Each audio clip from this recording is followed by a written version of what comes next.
The chamber was built to intimidate. Ceilings vanished into light, banners of alien script shimmered across glass walls, and the air itself vibrated with quiet authority. Every sound echoed like it mattered. Every breath carried judgment. Robert Morrison stood alone in the center, a single human surrounded by hundreds of alien nobles, each one taller, sharper, colder than him. He'd faced enemies before, but this silence felt heavier than any battlefield. His uniform was torn, his wrists bore faint bruises where the restraints had been. But his eyes, steady, unflinching, stared straight at the high platform ahead. That's where she sat. High Chancellor Sareth. Silver-skinned, elegant, terrifyingly composed. When she spoke, her voice didn't just travel, it cut. "Human soldier Robert Morrison," she declared, "by order of the Council of Preservation, you have been selected for the Repopulation Program." The words dropped like a blade. The audience stirred, low murmurs, curious eyes, a faint hiss of energy through the air. Robert said nothing. Sareth leaned forward slightly. "You will aid the survival of our kind. You are compatible, efficient, and expendable." Her words hit harder than she expected. Robert's jaw flexed, but his tone stayed calm. "Selected," he repeated, "or sentenced." The crowd fell silent again. Sareth's golden eyes flickered. "Consider it an honor. Humanity's legacy will live through your compliance." He almost laughed. An honor. That's what they called it. To him, it felt like being dissected while standing upright. He stepped closer to the platform, ignoring the guards tensing behind him. "You think you can control that legacy?" he said. "You can't. Not like this." Sareth's tone cooled to a whisper. "You misunderstand your place, human." Robert's voice lowered to a growl. "No," he said. "You misunderstand mine." The silence that followed wasn't quiet, it was charged. Guards froze. The nobles leaned forward. And for a split second, even Sareth looked uncertain.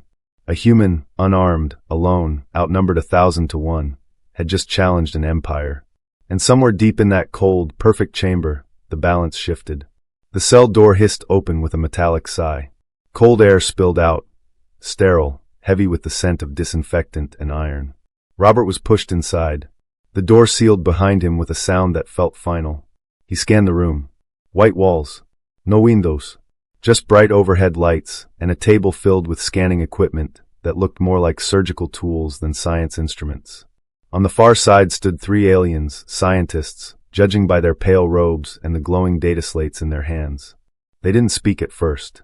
They just looked at him the way biologists study an animal that doesn't yet know it's been caged. Finally, one of them, younger, nervous, broke the silence. "Subject 1H, he said carefully. "Please remove your upper garments for examination." Robert didn't move. He just stared at the alien until the silence became uncomfortable. Then he spoke, calm, low, dangerous. "Name's Robert Morrison. Not subject anything." The young alien looked uneasy. "We're required to." Robert took a step forward. "Then tell your superior to come in here and say it himself." The alien froze. For a moment, none of them moved. Then the door opened again. High Chancellor Sareth walked in. No guards this time. No audience. Just her.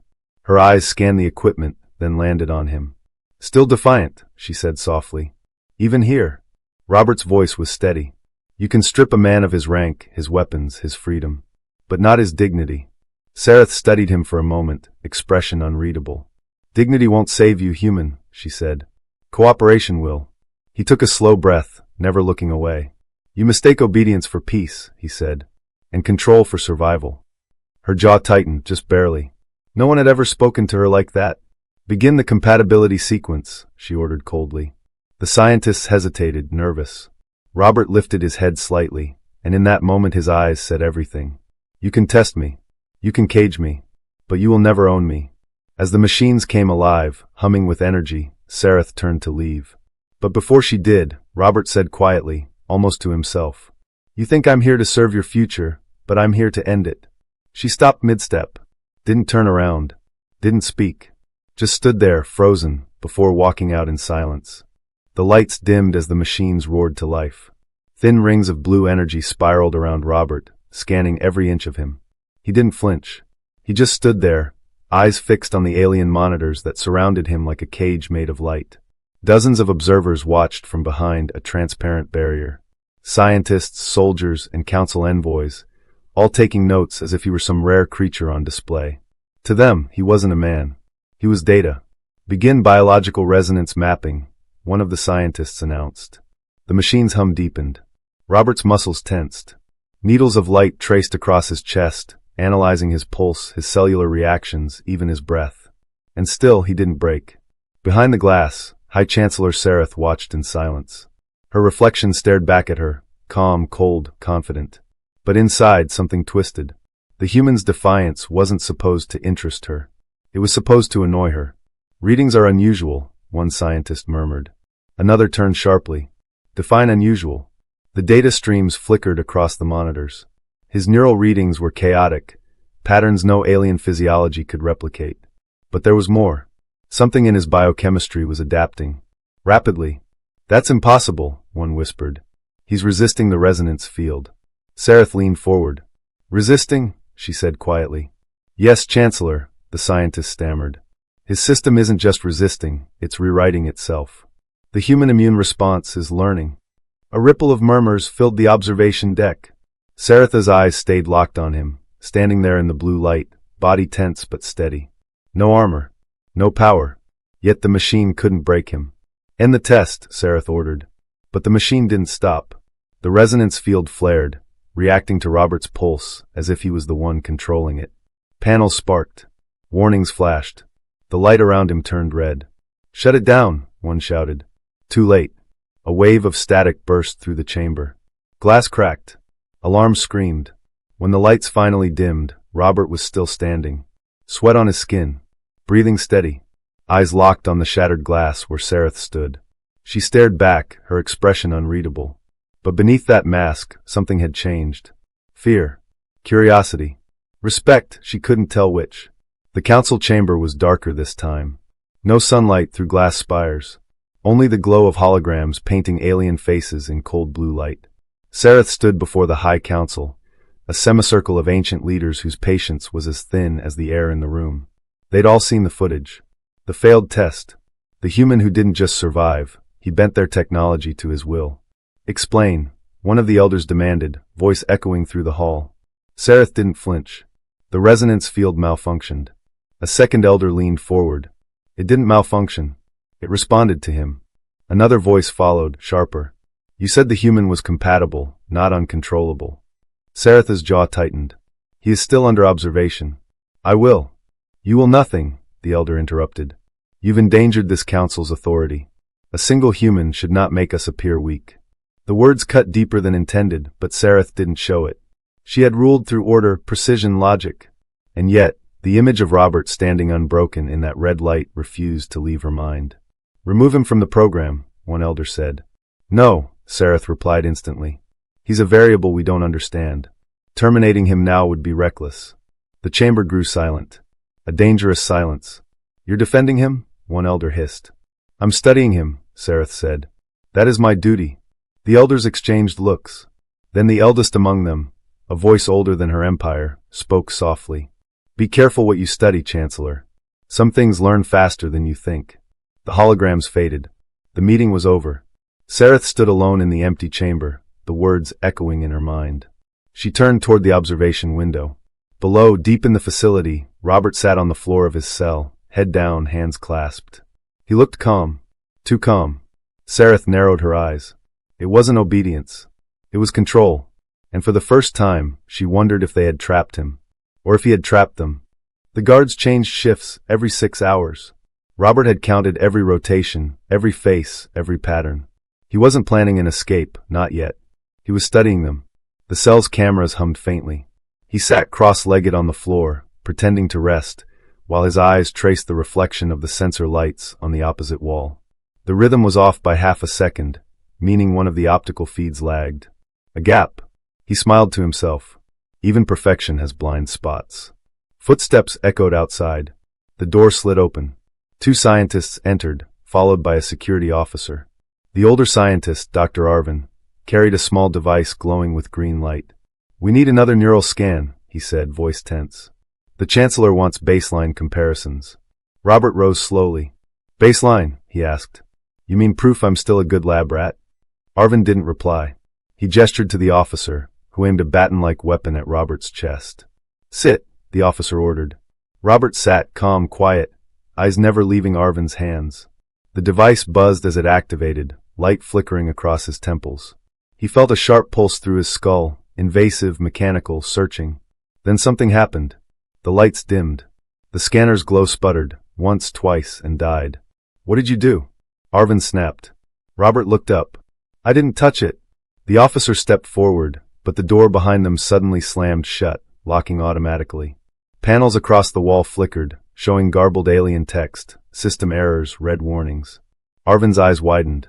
He's interfacing with the field. "Shut it down." Robert stood. The air around him hummed with faint static, like the room itself was listening. He took a slow step toward the scientist. "Your machines read obedience as weakness," he said quietly. "That's your mistake." Arvin backed away, fear written across his face. Behind the glass, alarms blared, and Saratha's voice crackled through the intercom. "Contain the human immediately." But it was too late. Every monitor in the observation deck flickered, and for a brief moment, the system displayed something impossible. A human neural pattern overriding alien code. Robert looked up at the camera. His eyes glowed faintly in the reflected light. Calm. Focused. Controlled.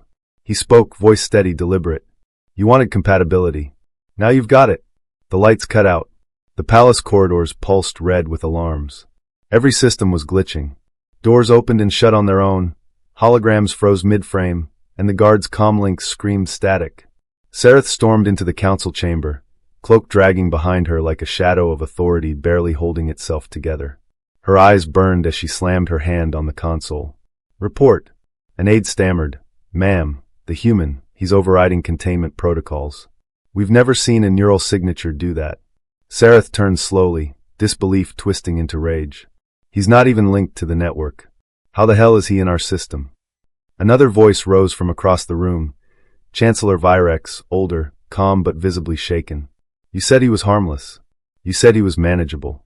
Sarath snapped. "He was, until you decided to run your repopulation protocols without understanding his species." Virex slammed his fist down. "We are out of time, Commander. The breeding program must continue. Our population collapse." "Shut up." The room went dead silent. Sarath turned toward the main screen. It showed the human cell empty. Only the flickering blue light of failed sensors remained. She whispered, "He's loose."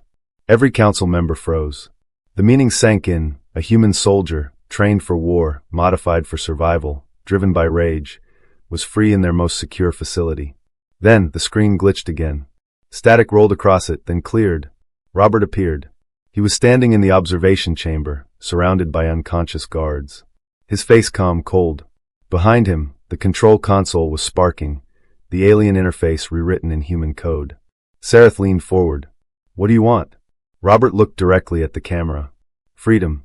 And the truth." "Truth?" Sarath demanded. He tilted his head. "About why your council ordered my genetics tested against your population." The council murmured in panic. Sarath clenched her jaw. "That information is classified." Robert's tone didn't change. "Not anymore."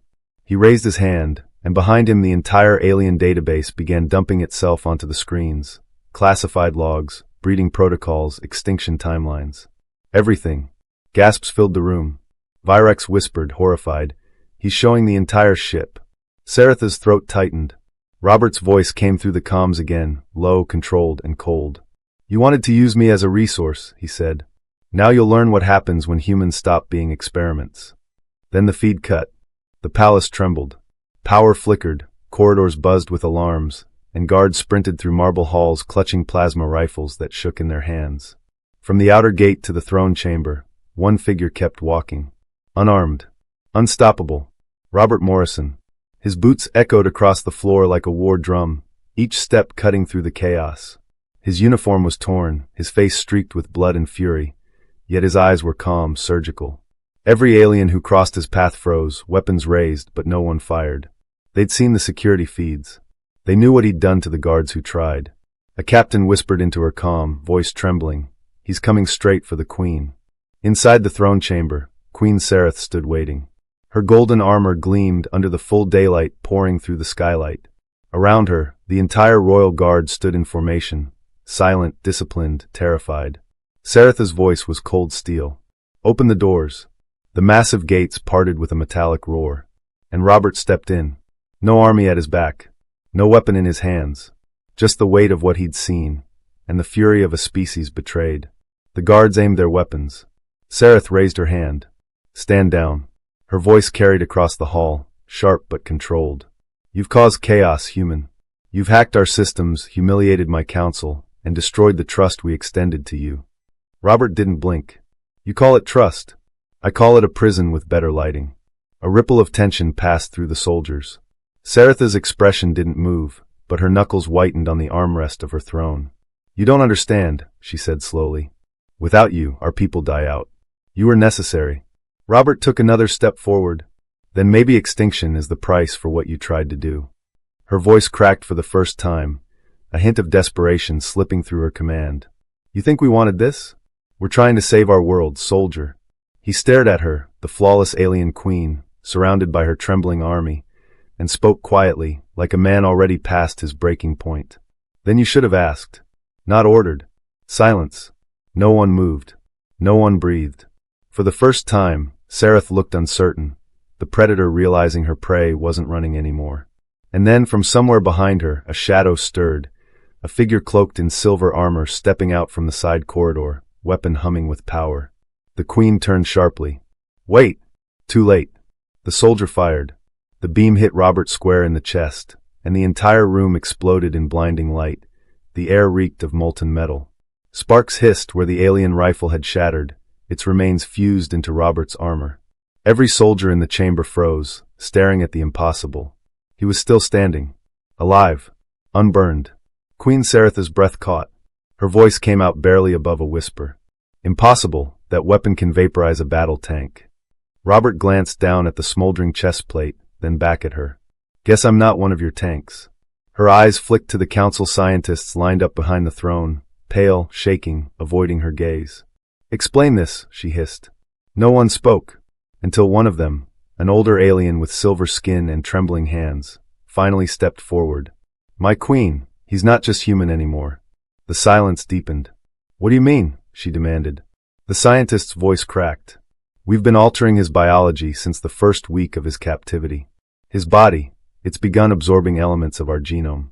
The process was designed to make him compatible. Robert's eyes darkened. Compatible? You mean breedable? The queen's soldiers shifted uneasily. Even she looked shaken now. That wasn't my order, she snapped. Who authorized this? The scientist's answer was a death sentence. The council did. You were informed only of the final phase. Sareth turned toward her council, rage radiating off her like heat. You used him as an experiment? Robert's voice cut through the room, low, bitter, controlled. No, they used you too. Every head turned to him. He stepped forward, his boots clanging on the metal floor, his tone cold as the steel beneath him. You think you're in control here? You're just another puppet on their string. You gave the order, but they wrote the script. Saretha's fists clenched, her perfect composure fracturing. What did they do to you? He stared her straight in the eyes. They tried to make me something between human and your kind. Stronger, faster, obedient. But something went wrong. Her brow furrowed. Wrong how? Robert tilted his head, almost smiling. Your DNA rejects control. Mine rejects submission. Together, they built something neither of us can contain. A single guard raised his weapon, trembling. Queen, he's unstable. Robert's eyes glowed faintly blue as veins of light pulsed beneath his skin. Unstable? Maybe. But I'm awake now. He raised his hand, and the broken metal fragments from the floor began to rise, pulled by an unseen force. Every soldier took a step back. Saretha's voice was low, half awe, half fear. What have we done? The throne room was silent, not the peaceful kind, but the kind that comes before something catastrophic. The air shimmered from the residual energy pulsing off Robert's body. The queen stood frozen, her eyes fixed on the man she'd once ordered to kneel. Then, without warning, the high doors burst open. Dozens of armored guards stormed in, their weapons trained on both of them. At their head, Chancellor Velen, the council's cold-eyed leader. Enough! Velen's voice thundered. Contain the specimen. Specimen. Robert's head turned slowly, his jaw tightening. The insult hung in the air like poison. Specimen, he repeated quietly. Sareth stepped forward, fury flashing in her voice. You will not speak of him that way. He is under royal protection. Velen smirked. Royal protection? He laughed, cruel and sharp. You lost that right the moment you let the experiment bond with you. The Queen's hand went to her chest, a flicker of guilt, a secret she thought no one knew. What did you say? She whispered. Robert's gaze darted between them, realization dawning. Bond with me? Velen's tone was mocking, every word meant to cut deep. Did you really think we didn't see it? Your emotional link with the human, the way you interfered with the program. You were compromised, Your Majesty. You no longer serve the Council, you serve him. Robert's voice was low, dangerous. You played her. You played both of us. Velen sneered. She was a useful vessel. Her authority made the trials possible. The data from your hybridization will ensure our species' future. Robert took a slow step forward. You mean your species' domination? Call it what you will, Velen replied coldly. We are architects of survival. You are a weapon we built, and now we'll dismantle you. The guards raised their rifles. Energy cells hummed. Sareth stepped in front of Robert, a move that stunned even her own soldiers. You'll have to kill me first. Velen's eyes hardened. Gladly. The first shot fired, but it never landed. Robert's hand moved faster than sight, a pulse of energy rippling outward. The plasma bolt froze midair, suspended like glass. Then, with a flick, it reversed course, slamming into the attacker's chest. Chaos erupted. Guards screamed. Beams of energy flashed in every direction, all bending away from Robert as if the air itself obeyed him. Velen stumbled back, disbelief etched across his face. What are you? Robert's voice was calm, but his eyes blazed. I'm what you created to rule your future, but I choose not to serve it. He extended his arm toward the council dais. The metal cracked and split, columns collapsing under invisible pressure. Sareth shouted, Robert, stop. You'll bring the whole palace down. His voice softened, but only slightly. They took your power, Sareth. I'm taking it back. The council chamber was turning to ruin. Guards fled. Velen fell to his knees as the ground split beneath him. Sareth reached for Robert's arm. If you destroy them all, you become what they made you. For the first time, he hesitated. Velen coughed, choking on smoke, and hissed his final words. You think you're free, human? You were just the first prototype. Robert's expression froze. What did you say? Velen's lips curled into a faint, bloody smile. There are more. The palace was burning. Towers that once scraped the clouds now folded into dust under the weight of their own pride. The council chamber had become a crater of smoke and shattered glass. Robert stood at its center, motionless, surrounded by the wreckage of everything they'd built to control him. His armor was half melted, his skin laced with faint blue light that pulsed like a heartbeat. Sareth staggered toward him, coughing, her golden crown cracked and hanging loose. Robert, we have to leave. He didn't move. His eyes were locked on the ruins ahead, where a dozen containment pods flickered inside a collapsing vault. Inside them were others. Humans. Clones. Maybe worse. They weren't lying, he said quietly. I wasn't the only one. Sareth followed his gaze. The pods hissed and sparked as the power grid failed. They're not awake. If you destroy the core now, everything ends here. Robert's tone was cold, empty. That's the point. She stepped closer, desperate. You don't understand. This isn't just a lab anymore. Those people, they still have minds, memories. Some of them are yours. That stopped him. His head turned slowly. What do you mean mine? Her voice broke. They copied you, Robert. Every thought, every reaction, cloned, rewritten, turned into weapons. If you destroy this place, you'll kill them too. He stared at her, silent for several seconds. Then said, Good. Let it all burn. She reached out and grabbed his arm, her voice trembling but fierce. You think revenge makes you free? You think ending this will fix what they did? He looked down at her hand, then into her eyes. It's the only way to make sure it never happens again. The ground rumbled. Fire licked the walls. The core reactor was seconds from meltdown. Sareth shouted over the chaos. If you were made to destroy, then choose not to. Be more than what they built you to be. Her words cut through the roar like a blade. Robert clenched his fist, power thrumming beneath his skin, and for a moment, every sound stopped. The fire froze mid-motion. The smoke stilled. Even time seemed to hold its breath. He exhaled slowly. Then tell me one thing, Sareth. If I let them live, who decides what they become? You do, she said. Not as a weapon. As a man. The energy in his body flickered, violent, unstable, then faded. He opened his palm, releasing the pulse he'd been building. The meltdown reversed, the collapsing metal sealed itself in a ring of light, and the pods dimmed into silence. He fell to one knee, exhausted. The light under his skin went dark. Sareth rushed to him, catching his shoulders. You stopped it! You actually stopped it! He looked up at her, tired, hollow, but alive. No. I just delayed it. She frowned. What do you mean? He turned his gaze toward the horizon, where the last fragments of the Council's fleet were rising into the sky. They have the data. They'll rebuild somewhere else. Saretha's hand tightened around his. Then we'll stop them together. He gave a faint, grim smile. Together? Yes, she said firmly. If they made you to end us, then maybe you're the only one who can save us now. A distant explosion thundered across the horizon. The palace behind them began to collapse. Robert stood slowly, gripping his shattered armor, looking out toward the burning world.